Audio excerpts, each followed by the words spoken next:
को राधे राधे, जय श्री कृष्णा।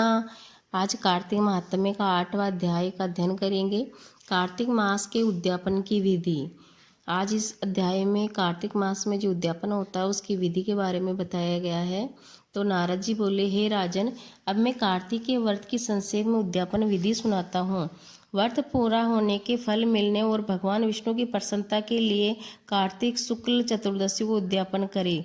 तुलसी जी से सुशोभित एक 4 द्वार का सुंदर मंडप बनाकर तोरण बंधनवार बांधकर फूल माला और चमर आदि से सजावे। मंडप के चारों ओर मिट्टी की पुण्यशील सुशील जय विजय भगवान के द्वारपालों को बनाकर उनका पूजन करे।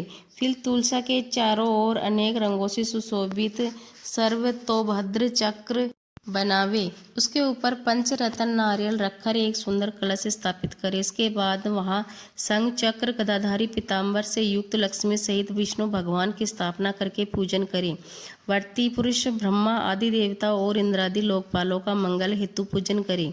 द्वादशी को भगवान उठे, त्रयोदशी को देवताओं ने उनके दर्शन किए, चतुर्दशी को देवताओं ने उनके पूजन किए। अतः भगवान ने उस दिन शांत और सावधान होकर पूजा करी, गुरु की आज्ञा प्राप्त करे। भगवान विष्णु को सर्व सुखमयी प्रतिमा का पूजन षडोपचार से करे और विधि भोग अर्पण करे। रात्रि में जागरण कर वाद आदि के साथ भजन कीर्तन करते रहे। प्रातःकाल उठकर नित्य नैमित्तिक कर्म करे, पश्चात हवन करे, ब्राह्मणों को भोजन कराए और धन का लोभ छोड़कर यथाशक्ति दक्षिणा देवे।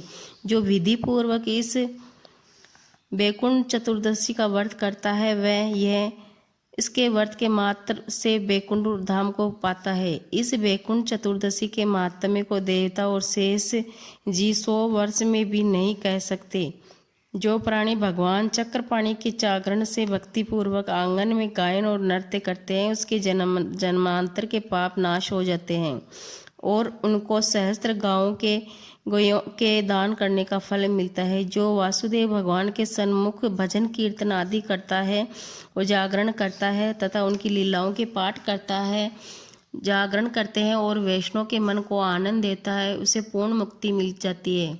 जो मुँह में वृथा की बकवास नहीं करता और उसका पुण्य दिन प्रतिदिन कोटि तीर्थ यात्रा के समान हो जाता है तथा पूर्णमासी के दिन स्त्री सहित 30 अथवा 1 ब्राह्मण को अपने सामर्थ्य के अनुसार निमंत्रण दे, क्योंकि इसी दिन भगवान विष्णु मत्स्य रूप से उत्पन्न हुए थे।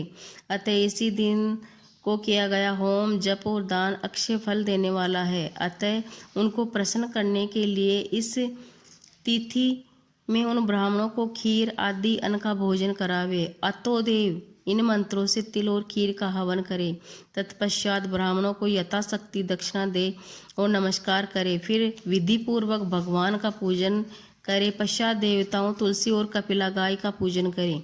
फिर सपत्नी वस्त्र आभूषणों से सुशोभित होकर उपदेश करने वाले गुरु का पूजन और समापन करावे तथा प्रार्थना करे कि हे भगवान, आपकी प्रसन्नता से भगवान मेरे ऊपर सदा प्रसन्न रहे और इस व्रत से मेरे 7 जन्म के पाप नष्ट हो जाए और मेरी संतान पुत्र पौत्र आदि दीर्घायु होवे तथा पूजा करने से मेरे मनोरथ सफल हो और मरण उपरांत मुझे विष्णु लोक की प्राप्ति हो। ऐसे ब्राह्मणों से क्षमा मांग कर प्रसन्न कर पूजा विसर्जित करे तथा पूजा की सामग्री एक गौ के समेत गुरु आचार्य को निवेदित करने के पश्चात परिवार व मित्रों सहित भोजन करे। कार्तिक और माह की ऐसी ही विधि कही गई है। ऐसे सम्यक रीति से कार्तिक का व्रत करने वाला संपूर्ण कामनाओं से युक्त पाप रहित होकर संपूर्ण तीर्थों का करोड़ों गुण फल प्राप्त कर विष्णु भगवान के समीप चला जाता है। भक्ति सहित कार्तिक का व्रत रखने वाले लोग धन्य हैं, वे ही सदा पूज्य हैं और वे ही सफल मनोरथ हैं।